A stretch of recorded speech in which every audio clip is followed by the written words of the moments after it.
Bonjour à tous, merci d'être avec nous cet après-midi pour notre réunion mensuelle de gestion, la gestion patrimoniale en action, nos fonds discrétionnaires, en l'occurrence Finaltis Titan et Finaltis Digital Leader, après un point géopolitique, un point macroéconomique. Nous parlerons de nos offices. Les micros sont en principe coupés. Intervenir sur le chat. Notre producteur, j'entends quelqu'un dans le micro, donc je suis un peu perturbé là.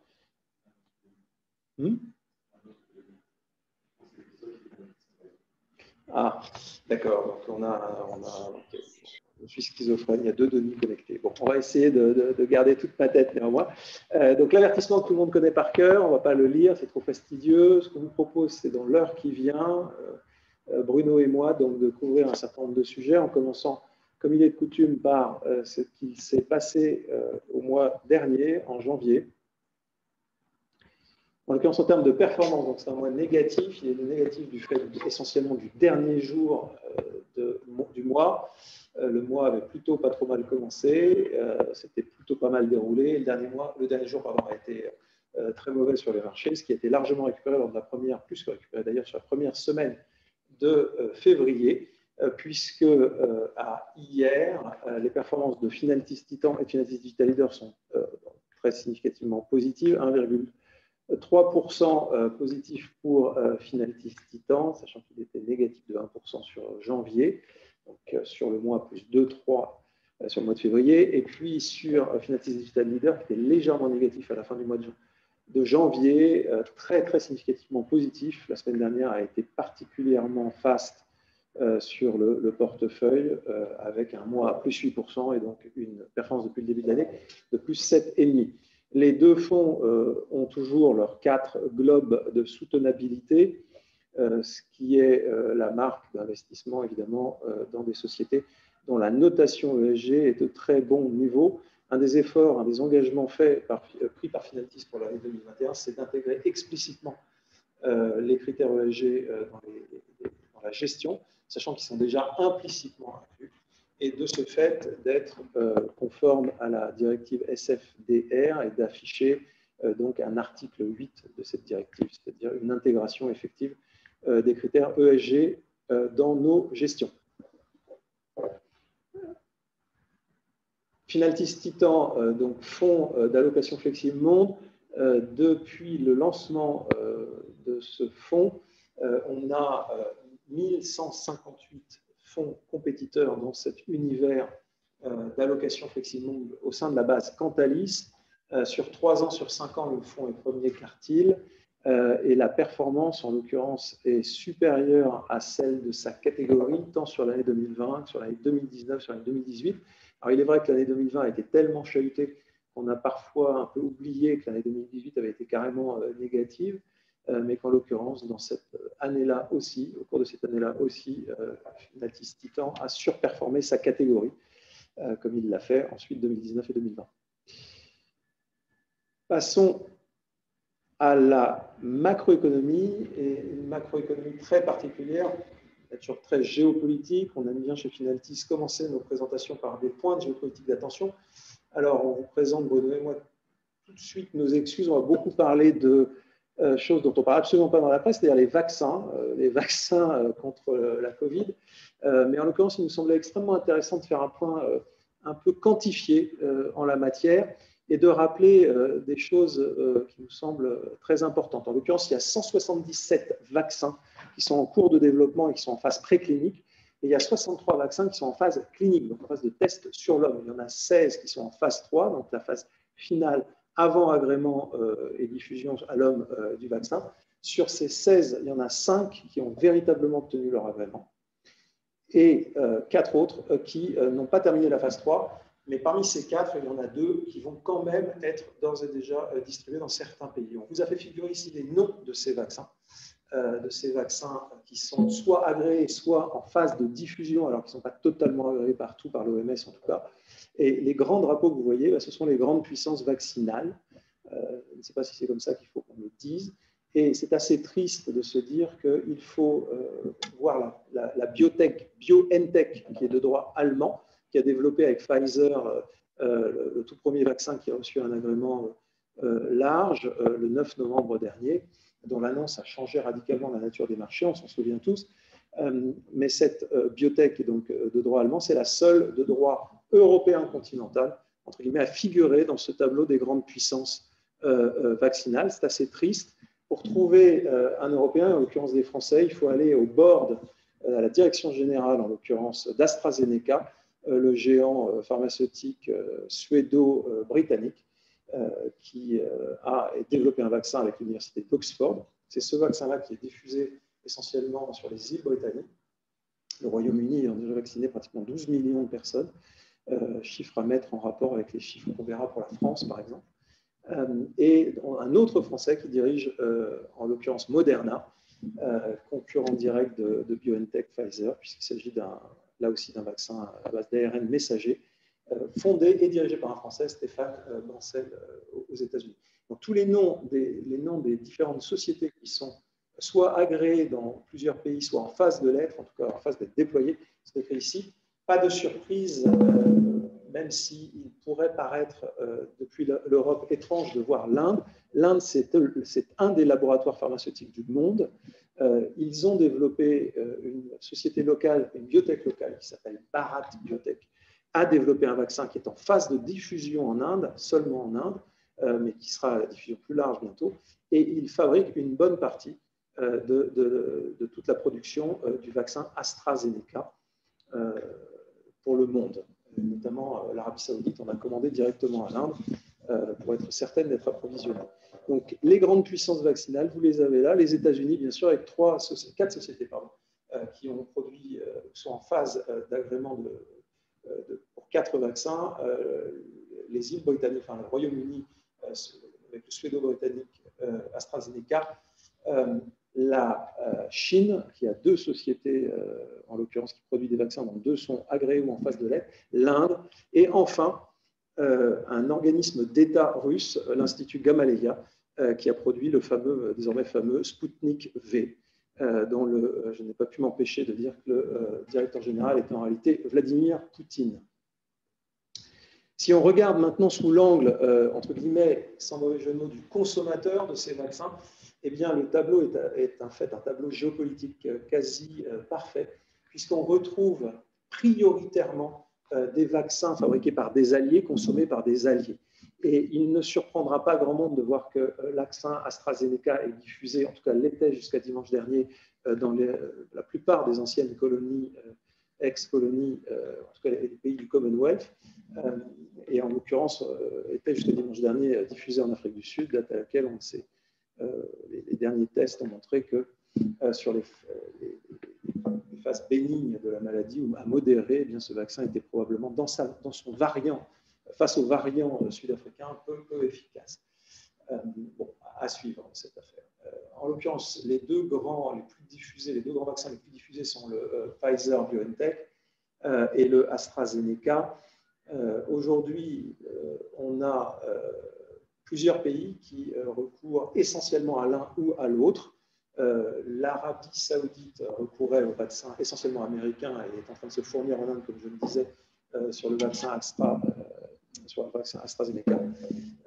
Les choses un peu plus étonnantes, elles figurent en haut à droite.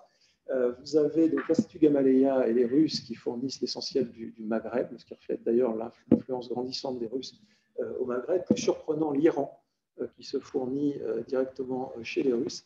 Et très prochainement, vraisemblablement, un push très fort des Russes pour fournir en Europe.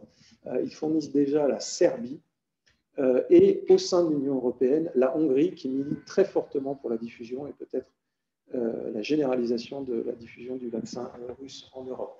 Le vaccin chinois est préféré à ce stade par les Turcs. Ça, c'est assez surprenant. Les Turcs eux-mêmes ayant promis un vaccin à leur population en avril prochain, on verra. Alors, au titre de l'anecdote, on voit que l'Indonésie, qui n'est pas franchement un ami géopolitique de la Chine, il n'y a pas vraiment beaucoup d'amis chinois autour de la Chine, puisque la Chine est en conflit plus ou moins ouvert avec tous ses voisins, à un titre ou à un autre, et avec l'Indonésie elle est en conflit en matière maritime.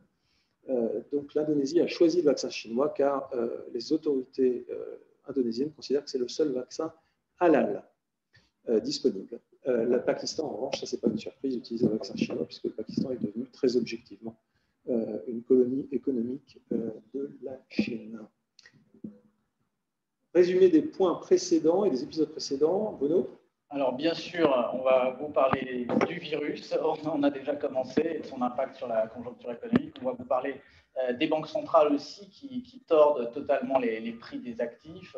Et on va vous parler enfin du positionnement toujours difficile, hein, mois après mois, des portefeuilles entre Reopen et Stay at Home, un positionnement assez délicat, d'autant qu'on est au cœur d'une rotation sectorielle très violente depuis le 9 novembre, début des annonces sur les vaccins, et une rotation sectorielle qui s'emporte un peu, quitte à aller acheter les sociétés qui ont la caractéristique de ne pas faire de profit. On en parlera un peu plus loin dans la présentation.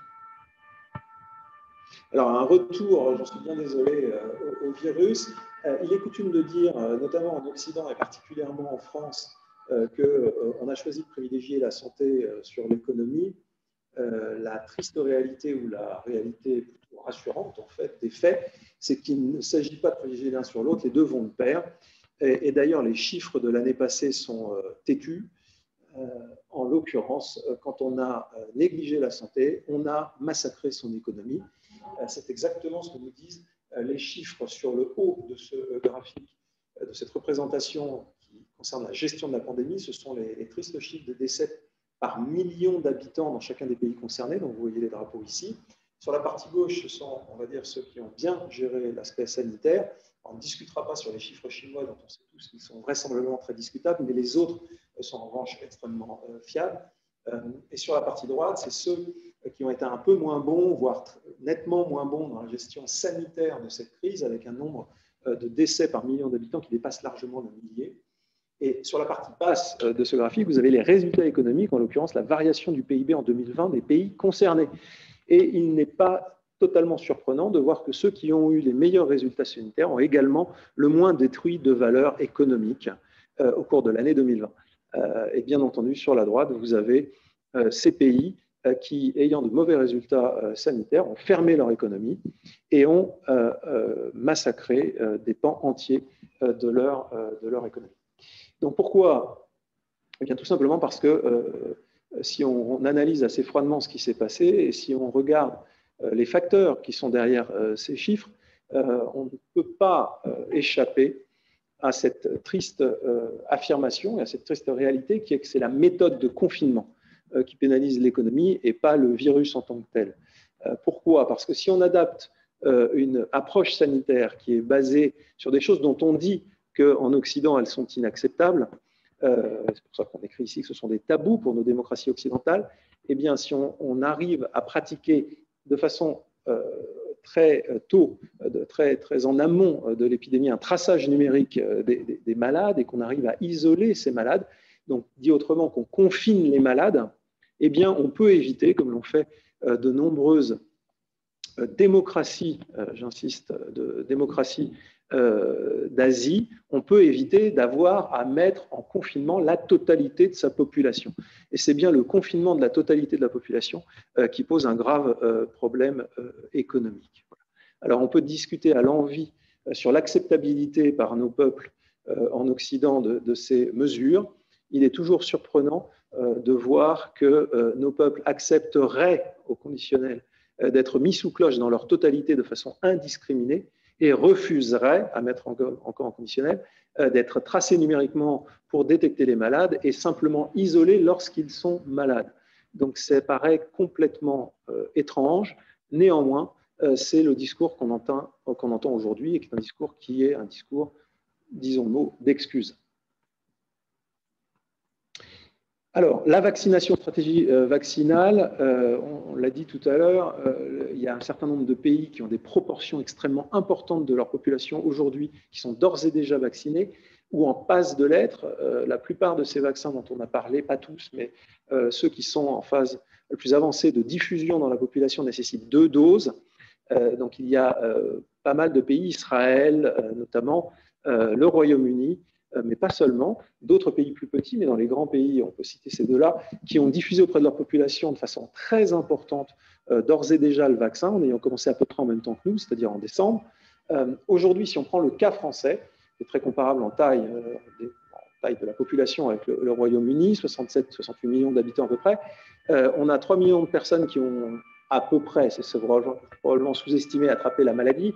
On en a 1,7 million qui ont reçu une première injection et on en a 138 000 qui sont vaccinés. Si on veut atteindre l'immunité collective pour une durée qu'on ne connaît pas encore, puisqu'on ne sait pas pendant combien de temps on est protégé en recevant ce vaccin, on ne sait pas pendant combien de temps on est protégé quand on a eu la maladie et qu'on a développé les anticorps, ça reste encore en débat, mais néanmoins, si on veut atteindre l'immunité collective, au rythme auquel nous sommes aujourd'hui, c'est-à-dire en France de 62 000 à peu près vaccinations par jour, il faudra 451 jours avant d'atteindre l'immunité collective, c'est-à-dire quelque part dans la troisième partie de l'année, enfin du troisième trimestre de l'année prochaine, ce qui est évidemment inacceptable. Alors, on vous a parlé du confinement qui pénalisait l'économie, c'est bien sûr un euphémisme, hein, puisque le repli économique qu'on est en train de vivre est historique. On a tous fait ce métier dans des crises financières, mais en fait, personne n'a vraiment été gérant ou allocataire d'actifs dans une crise non pas financière, mais une crise économique.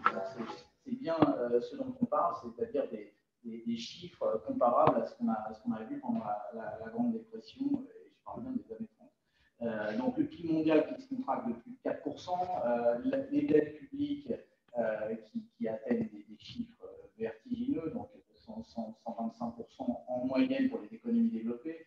Ce qui est encore plus rare, c'est des échanges commerciaux qui baissent. Hein. Un des trends les plus solides dans le monde dans lequel on vit, c'était bien sûr l'intensification des échanges entre les pays, échange de marchandises, échange de services. Et là, on a une rupture énorme en 2020 avec moins de 10%. Et malheureusement, un autre trend qui est cassé, qui est la réduction de l'extrême pauvreté. On sait tous qu'il y a des écarts de richesse qui se creusent dans le monde dans lequel on est, mais la pauvreté reculait à peu près partout dans le monde. Et cette fois-ci, la part de la population qui vit avec moins de 1,90 $ par jour augmentera significativement en 2020 et peut-être en 2021. Autre manière de voir cette crise, bien sûr le transport aérien qui subit un coup d'arrêt absolument spectaculaire, puisque là aussi on était sur des tendances très très régulières, avec des belles croissances qui duraient depuis des dizaines d'années.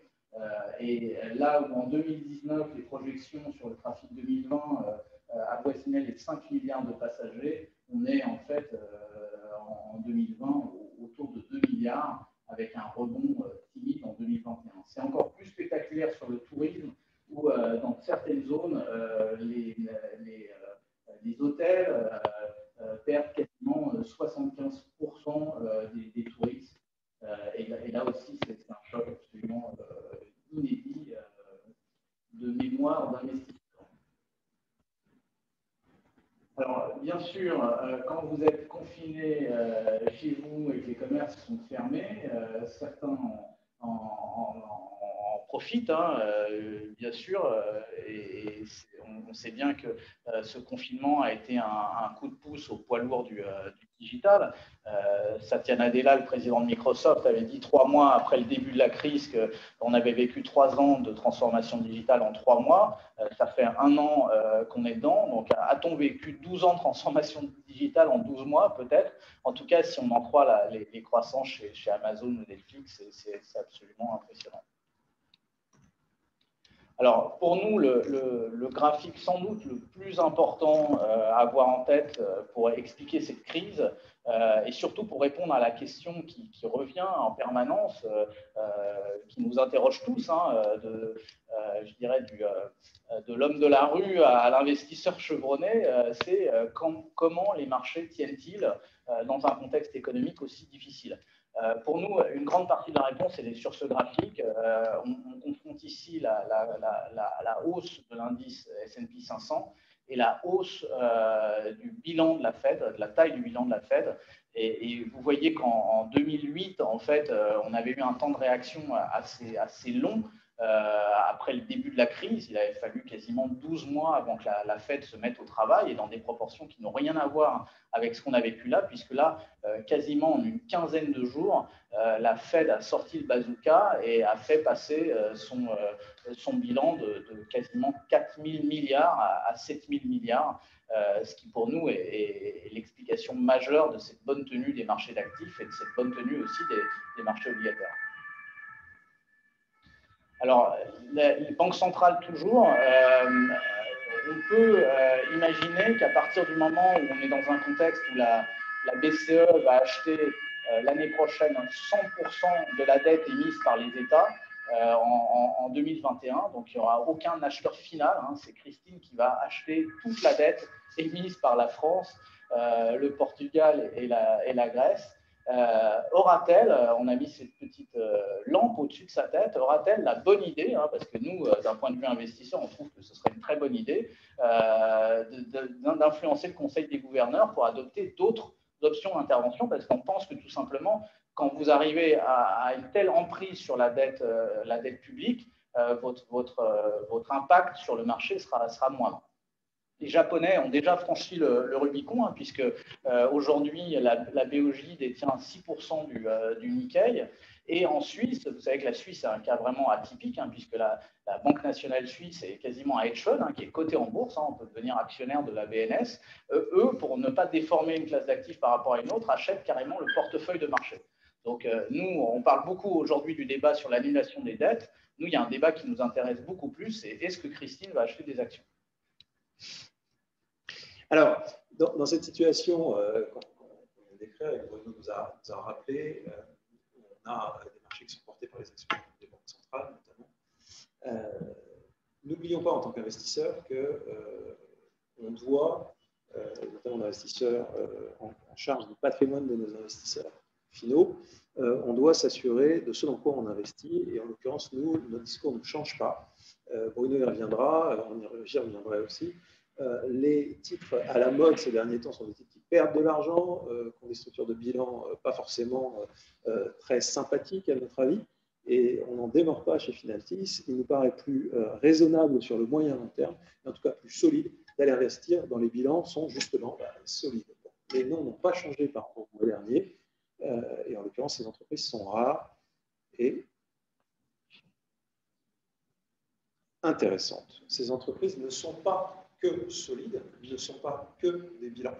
Ce sont aussi des sociétés d'avant-garde. Et en l'occurrence, vous vous souvenez peut-être de notre réunion du mois dernier, au cours duquel on a indiqué ce qui nous semblait être les plateformes technologiques qui étaient en train de changer le monde. Eh bien, ces sociétés sont en train de changer le monde. Elles se projettent dans le futur, et qu'il s'agisse d'intelligence artificielle, de séquençage ADN, d'énergie verte, de blockchain, de robotique ou même de quantum computing, ces sociétés qui sont très solides se projettent dans le futur et ont vocation, ce faisant, à continuer leur croissance robuste. Donc, en matière d'intelligence artificielle, on ne pense pas nécessairement à BMW. Or, toutes les usines de BMW, en tout cas les dernières qui étaient intégralement rénovées, pas seulement la plus moderne qui est à Leipzig, mais toutes les usines BMW aujourd'hui utilisent l'intelligence artificielle dans les usines pour détecter et éliminer les pièces éventuellement défectueuses lors de la chaîne de production.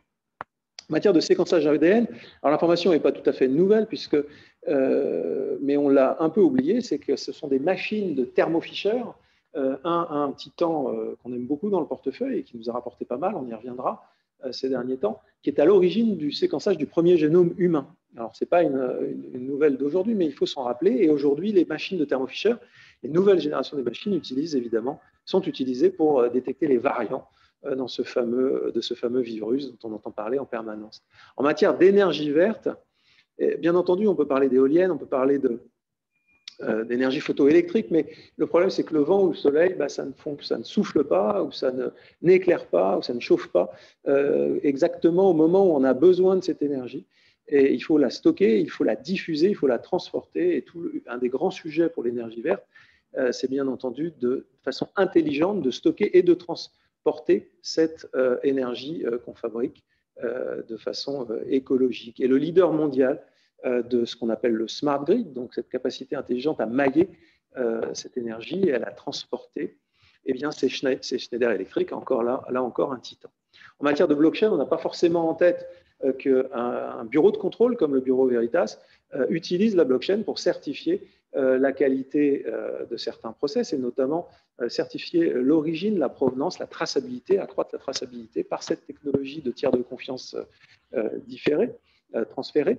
Donc, Bureau Veritas assure la traçabilité d'un certain nombre de produits, notamment de produits alimentaires. Et enfin, bon, quand on parle de robotique, on peut éventuellement avoir en tête les robots, les drones volants, les fameux drones volants qui sont dans les cartons et qui, dans certains cas, sont testés par Amazon. Et on ne pense pas nécessairement à Sodexo. Or, Sodexo, aujourd'hui, d'ores et déjà, fonctionne avec ces petits robots que vous voyez ici rouler. En l'occurrence, ce sont un petit film qui a été réalisé sur des campus américains. Aujourd'hui, Sodexo fournit par ces petits robots roulants certains campus aux États-Unis. Alors, avant de passer au fond, une présentation ne serait pas complexe sans parler de ce qu'on parlait de la concentration des moyens de production dans les GAFA. Le mois dernier, on est toujours dans la rhétorique marxienne. Marxiste, ouais, c'est bien. Marxiste, la révolution prolétarienne du spéculateur. Alors, c'est quoi la révolution prolétarienne du spéculateur? C'est qu'on a une communauté aujourd'hui importante aux États-Unis. On parle de 7 millions de personnes, dont un grand nombre ont des comptes ouverts sur Robinhood et qui s'ennuient ferme. Malheureusement, beaucoup ont perdu leur travail et le gouvernement américain, qui a distribué beaucoup d'argent, beaucoup d'hélicoptères monnaie, a permis à un certain nombre de jeunes ou moins jeunes de créditer leur compte Robinhood avec un peu d'argent. Et donc, le nouveau sport à Wall Street, c'est d'aller sur des forums. Donc, le plus célèbre, celui qui a défrayé la chronique, c'est le forum Wall Street Bet sur Reddit. Et l'idée, c'est d'aller sur des outils de screening très simples à trouver sur Internet pour aller voir les titres où le short interest, donc les positions short ouvertes par les spéculateurs, sont les plus importantes. Il y a un titre qui a des fondamentaux très médiocres, c'est d'ailleurs pour ça que les investisseurs professionnels voulaient le shorter, qui s'appelle GameStop, qui pour l'anecdote est la maison mère de Micromania, qu'on connaît mieux en France. Et là, le jeu, c'est tout simplement de faire du pumping, comme ils disent, sur ces titres-là, donc de surtout pas se préoccuper des fondamentaux, mais juste d'acheter en groupe ces titres pour faire craquer les hedge funds. Donc, il suffit de faire monter le titre de 50, 60, 70% pour mettre ces hedge funds en situation de short squeeze, dans une situation de grande difficulté. Donc, ils sont obligés de racheter une partie de leur short. Et c'est là où on commence à s'amuser. C'est là où vraiment on rentre dans des mouvements de marché absolument spectaculaires. Et il y a un fonds, notamment Melvin Capital, qui est un fonds pas forcément très connu, mais qui gère pourtant 12 milliards de dollars, qui gérait 12 milliards avant l'affaire GameStop. Maintenant, il en gère plutôt plus que 8. Et qui a été quasiment contraint à la fermeture. Heureusement, deux bienfaiteurs, en l'occurrence Citadel et Steve Cohen, au travers de son family office .72, sont venus sauver le Melvin Capital, mais ça a fait beaucoup de dégâts dans l'industrie hedge fund. Two Sigma, qui gère 50 milliards, a beaucoup souffert. D-Show, qui gère 20 milliards, a beaucoup souffert. Donc, voilà, on appelle votre attention, je dirais, sur les stratégies long-short, qui sont clairement, en ce moment, des stratégies compliquées à mettre en œuvre pour les malheureux hedge funds. Plus surprenant encore, l'affaire du coin chien, du dog e-coin. Donc, c'est une plaisanterie, il faut dire ce qui est, sauf que c'est une plaisanterie qu'il faut quand même prendre au sérieux, puisque c'est une plaisanterie qui capitalise aujourd'hui 10 milliards de dollars, donc c'est plus gros que certaines valeurs du CAC 40. Ça a été créé sur un coin de table par un programmeur en 2013 sous forme d'une plaisanterie. En fait, c'était pour singer les crypto-monnaies. Voilà, il fallait prendre un petit chien japonais, le Shiba Inu, qui était beaucoup utilisé dans des petites animations, des mèmes, comme on dit sur Internet. Ce qui fait l'intérêt d'une crypto comme le Bitcoin, c'est bien sûr que une certaine rareté, hein, donc on sait bien que des bitcoins, il y en a 21 millions, il n'y en aura jamais un de plus. Et là, pour la plaisanterie consistait à émettre 100 milliards dès le début, alors que le Dogecoin était totalement inconnu, 100 milliards de ces pièces, et une limite de 100 milliards qui a en plus été élevée en 2014 avec les fondateurs de cette crypto qui ont dit qu'ils étaient capables d'émettre beaucoup plus que ça. 2 tweets de Elon Musk ont suffi pour mettre le feu au Dogecoin, malgré cette quantité absolument incroyable de Doge qui circulent, tant et si bien qu'on se retrouve avec une crypto-monnaie qui capitalise 10 milliards de dollars. Vous voyez le tweet assez amusant. On se demande comment Elon Musk trouve le temps de faire tout ça. Voilà, c'est une parodie du roi lion, et donc c'est Elon Musk qui tient dans ses bras un mignon Shiba Inu. Et dernière chose qui, pour être tout à fait franc avec vous, nous inquiète un peu, c'est le goût prononcé pour les boîtes technologiques qui ne gagnent pas d'argent. Alors, on rend hommage je dirais, à la vélocité de Goldman Sachs, hein, pour avoir très vite identifié ce trend, allant jusqu'à créer un indice, le Goldman Sachs Non-Profitable Technology Index. Et vous voyez que cet indice de marché, qui regroupe donc des valeurs qui ont cette caractéristique rare de ne pas gagner d'argent, en fait, a multiplié par 4, donc a fait une performance, vous l'imaginez, bien meilleure que les sociétés technologiques du GAFA, par exemple, sur ces derniers mois. Bien entendu, chez Finaltis, on vous parle de nos craintes, Bruno et moi, mais on ne veut pas transiger sur nos valeurs, sans mauvais jeu de mots, en tout cas celles qu'on met dans nos portefeuilles. Et en l'occurrence, il n'est pas question de relâcher nos critères. Et les critères, quels sont-ils? Pour Finaltis Titan, qui est un fonds flexible, certes, mais qui n'investit que dans les valeurs Titan, eh bien, on ne relâchera certainement pas nos critères, et on est très attaché à avoir des entreprises profitables, durablement profitables, dont la croissance est avérée et qu'on sait, en tout cas autant que possible, anticiper, et dont la capacité et la résilience aux crises est elle aussi très avérée. Ces valeurs, on les appelle titans. Il n'est pas du tout question de modifier ces valeurs. Si on ne trouve pas à un prix qui nous attire suffisamment de valeurs titans, eh bien, on n'investit pas, ou on investit beaucoup moins dans le portefeuille. C'est une des raisons pour lesquelles on est flexible 45-100 sur Finaltis Titan. Alors, qu'avons-nous fait en janvier sur Finaltis Titan, Bruno? Alors, en janvier, on a déployé du capital. On trouve que, justement, sur ce critère de qualité dont parlait Denis, il n'est pas si difficile que ça de trouver de bonnes cibles aujourd'hui, puisque depuis le 9 novembre et le début de cette rotation sectorielle, en fait, les titres rentables, très indépendants du cycle économique, avec une très forte visibilité, n'ont pas la faveur des investisseurs. Donc, on a fini l'année avec une exposition légèrement inférieure à 60%. Elle était de 66% en moyenne sur l'année passée. Et on a démarré l'année, au bout de quelques jours, on était à 80% d'exposition, ce qui est toujours à peu près notre exposition au moment où on se parle. Et alors, cet argent, on l'a déployé notamment sur ces 2 titres-là, donc Procter & Gamble et Costco. Donc, Procter & Gamble, c'est un titre qui a beaucoup souffert, hein, justement sur la période depuis l'annonce des vaccins. Pas parce que les nouvelles étaient mauvaises, hein, au contraire, Procter & Gamble a continué à délivrer, hein, dans tous les paramètres du jeu, on va dire.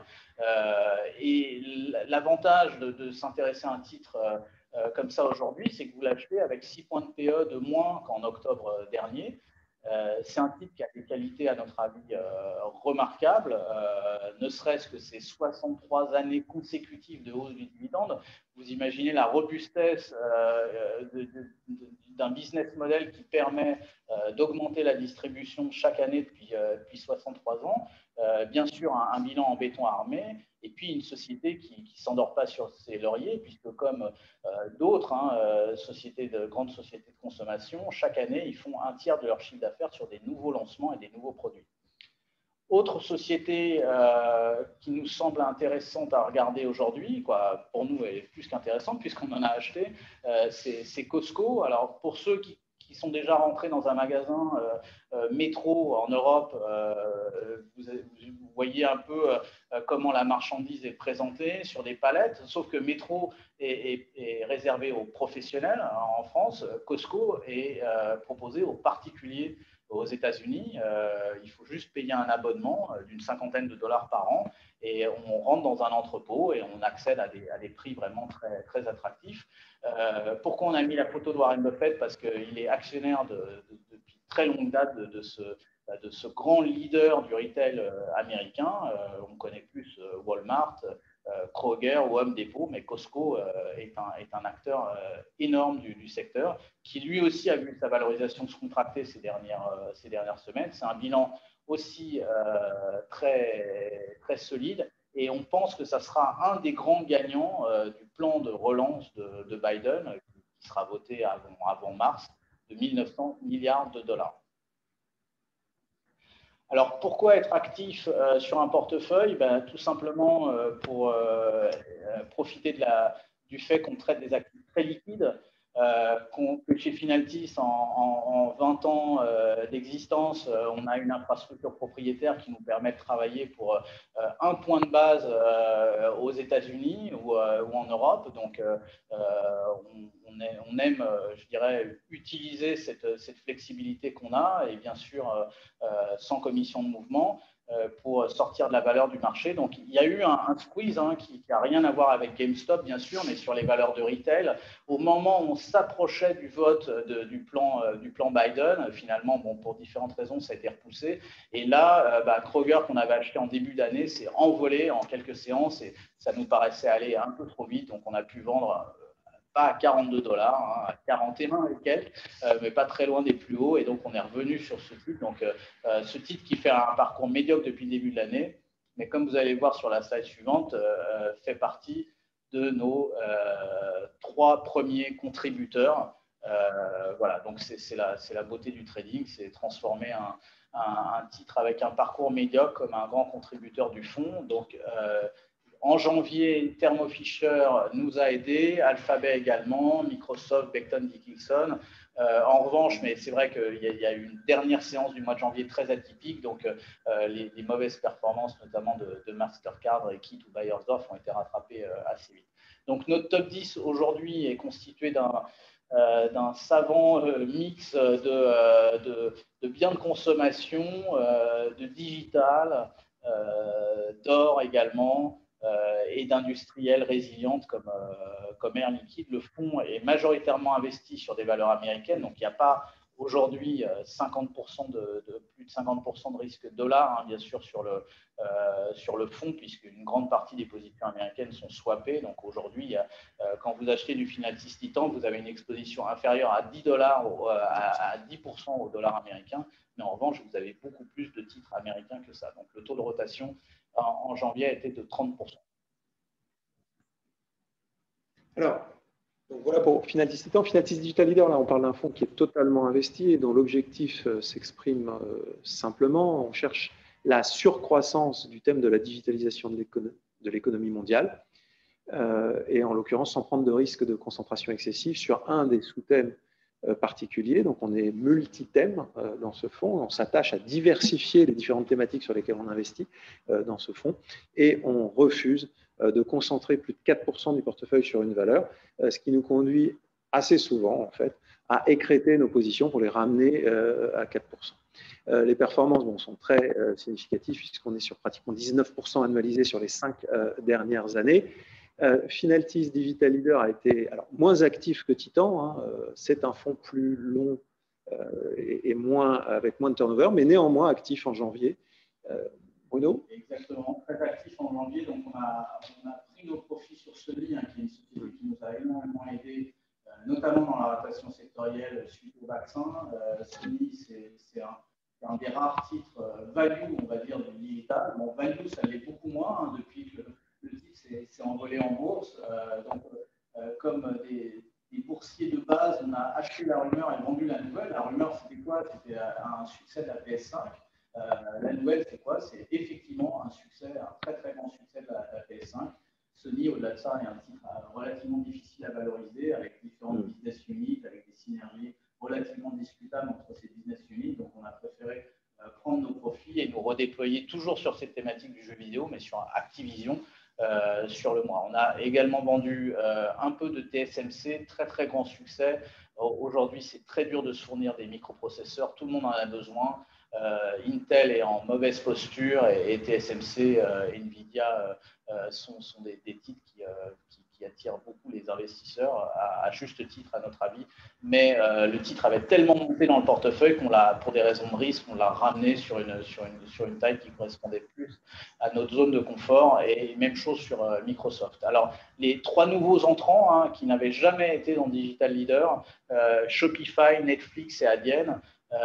Shopify, c'est un titre qui s'impose comme un des grands acteurs du cloud, et il est difficile aujourd'hui, quand vous voulez vendre un bien physique sur Internet, soit vous vendez sur la marketplace d'Amazon, soit vous allez créer votre boutique avec Shopify. Et c'est un titre cher, on en convient tous, mais avec des croissances, à notre avis, pérennes et avec des parts de marché absolument considérables.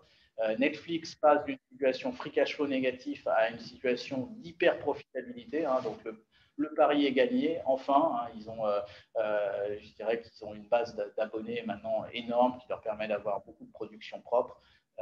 Et Netflix nous paraît incontournable, surtout que le titre a eu un parcours vraiment en demi-teinte depuis plusieurs mois. Et Adyen dans le paiement en Europe, qui est un titre qui a des très très belles qualités. Donc dans le top 10, vous voyez, il y a du GAFA, mais aussi des valeurs européennes auxquelles on croit beaucoup. Activision qui a intégré le top 10. Voilà, pas mal de variétés en termes de thèmes, comme vous pouvez le voir dans le camembert en milieu de page. Alors, Netflix, là, on vous met ce petit investment case. Bien sûr, c'est illisible, c'est trop petit, mais juste pour vous rappeler que voilà, on se positionne comme des spécialistes du digital, comme une équipe digitale à Paris. Et donc, n'hésitez pas, si vous avez des questions dans ce domaine. Il y a plein de domaines dans lesquels on n'a pas grand-chose à dire ou pas grand-chose à vous apprendre. Mais voilà, on essaie d'aller assez en profondeur sur l'analyse des stocks digitaux, et on a fait un gros travail sur Netflix dernièrement.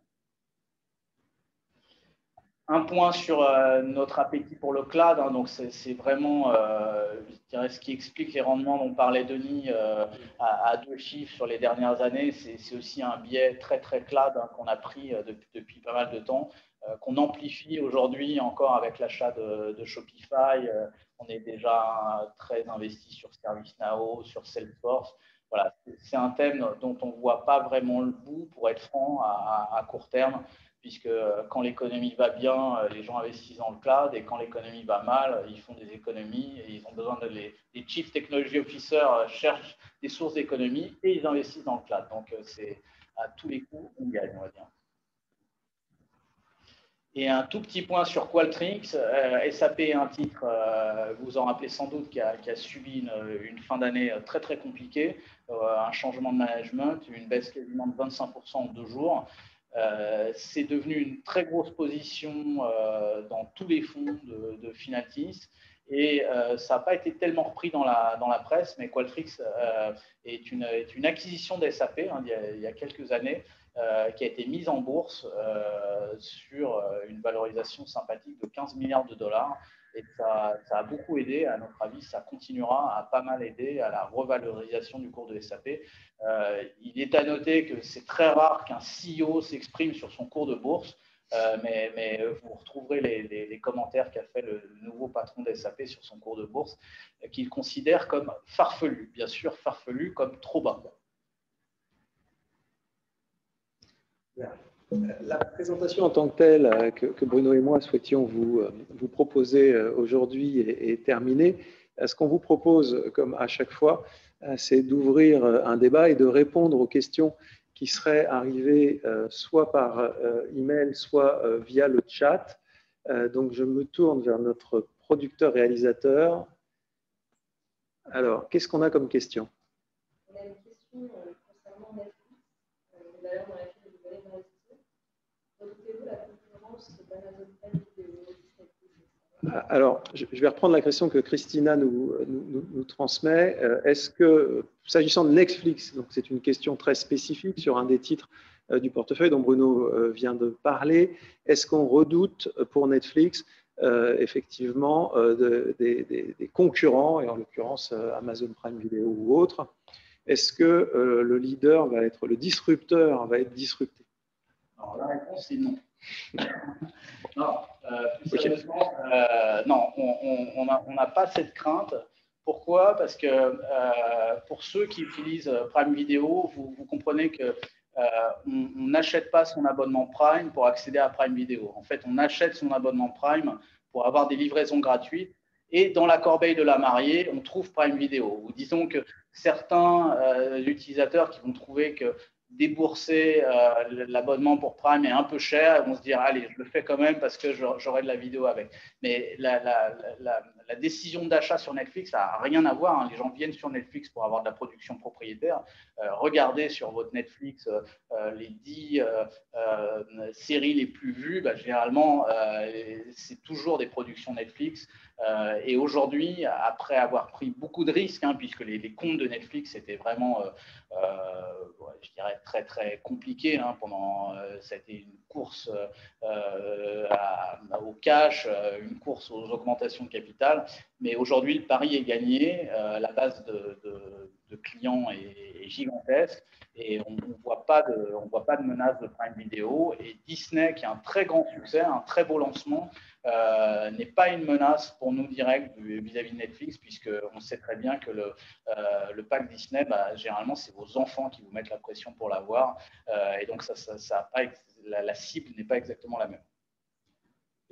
Ce qui ne nous empêche pas effectivement d'avoir dans les portefeuilles, à divers degrés et selon les moments, tant Amazon que Disney ou évidemment Netflix, qui est un nouvel entrant, hein, dans le portefeuille de Digital Leader, puisque pendant des années, on ne pouvait pas acheter Netflix parce qu'on n'était pas du tout convaincu par la robustesse de ces cash flows et des cash flows structurellement négatifs.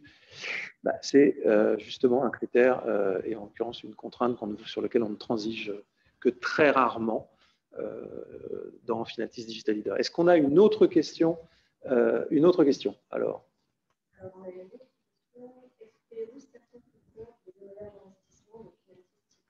excluez-vous certains secteurs de l'univers d'investissement de Finatis Titan? Je connais la réponse, mais Bruno. Alors, on exclut, on travaille beaucoup avec les très grands institutionnels de la place, historiquement chez Finatis. Donc, l'exclusion des armes et chez Finatis, je dirais, une constante depuis de nombreuses années. Le seul autre secteur sur lequel on a formulé une exclusion au travers de tous nos fonds, hein, c'est le tabac. Voilà. Ouais. C'est-à-dire qu'en fait, chez Finatis, effectivement, on a signé des engagements qui sont d'ailleurs publiés dans notre site, sur notre site, pardon, et qu'on rappelle très régulièrement. Évidemment, on n'investit pas dans les listes, enfin dans les entreprises figurant sur des listes d'interdiction, celles qui fabriquent des armes à fragmentation, antipersonnelles, des mines antipersonnelles, etc., etc. Donc, on n'investit évidemment pas dans ces listes d'interdiction. Il y a un secteur sur lequel on a tout à fait le droit d'interdire et on se l'interdit parce qu'on considère que la soutenabilité de cette activité et notamment les risques de queue de distribution, et notamment dans un cadre légal, sans même de parler de cadre moral, c'est le tabac. Voilà, on n'investit pas dans les entreprises qui font du tabac, dans aucun de nos fonds. Ça, c'est un choix. On aurait le droit de le faire, mais on ne le fait pas. Est-ce qu'on a une autre question? Une autre question? Si j'avais vu passer sur la géopolitique quelque chose, sur la Chine, mais je crois que oui. Bon. On a une censure, la censure ici. Alors en fait, c'est pourquoi? Parce que la question est déjà venue le mois dernier, et en l'occurrence le mois dernier, on a eu cette question et c'est la même qui revient sous une forme légèrement différente, mais le fondement est la même. Vous investissez sur des valeurs chinoises. Bon, on sait tous que la Chine n'est absolument pas une démocratie. Si la France vient d'être entre guillemets déclassée dans le classement que vient de publier la semaine dernière, en fin de semaine dernière, la société sœur de The Economist en matière d'analyse des données sur la liberté dans le monde, qui est en recul. Ça ne surprendra malheureusement personne en période de pandémie. Ce qui a un peu plus choqué, c'est qu'un certain nombre de pays ont été considérés comme des démocraties défaillantes, dont la France. Ce qui est un peu l'expérience qu'on vit au quotidien dès qu'on doit sortir une attestation dans la rue.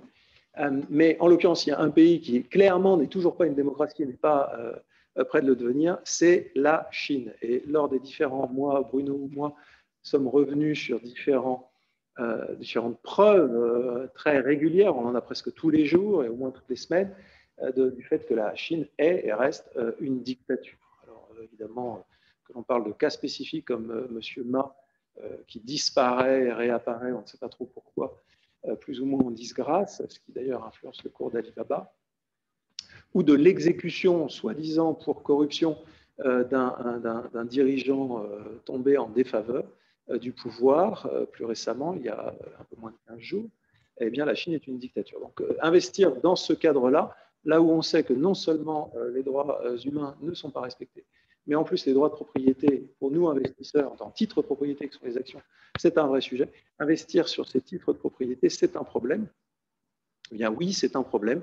On en a évidemment conscience. Néanmoins, on considère chez Finaltis qu'on ne peut pas ne pas avoir une exposition à ce qui est en fait le seul Internet, notamment, qui soit non dépendant des Américains.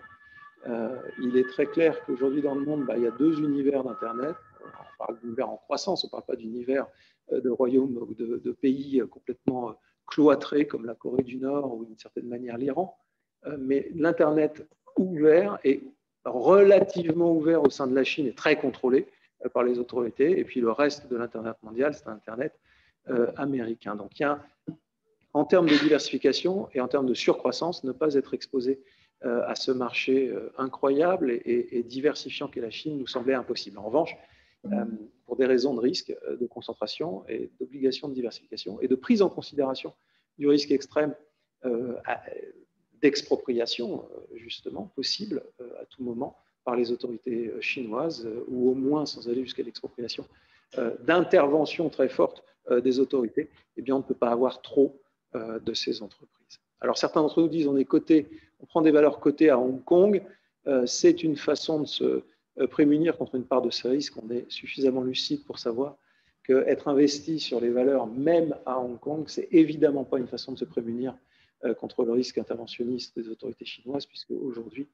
le système chinois de un seul pays, deux systèmes, n'est plus que de nom.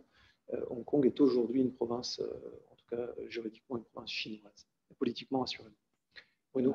Il y a deux valeurs qui nous paraissent incontournables sur le marché chinois, Tencent et Alibaba. Voilà. Ce sont les deux valeurs qu'on a dans le portefeuille, parce que ce sont des valeurs absolument, il faut le dire, incroyables. Voilà. Est-ce qu'il y a d'autres questions? Non, il n'y a plus de questions, plus rien qui soit dans le chat non plus. OK. Bien. Écoutez, je crois que pour une fois, nous avons totalement respecté notre allocation de temps. C'est important de ne pas dépenser plus que ce qui nous est alloué, même quand il s'agit du temps. Il nous reste, Bruno et moi, à vous remercier, à vous confirmer que vous êtes toujours les bienvenus, que ce soit sous quelque forme que ce soit. Si vous voulez venir dans nos locaux chez Finaltis sur les Champs-Élysées, vous serez les bienvenus, même en cette période, sans aucun problème. Et n'hésitez pas à nous envoyer des emails, à nous appeler, et n'hésitez pas à prendre nos appels quand on vous appelle. Voilà, vous êtes toujours les bienvenus. Merci pour votre confiance, merci pour votre écoute, et à très bientôt. Bonne fin de journée à tous.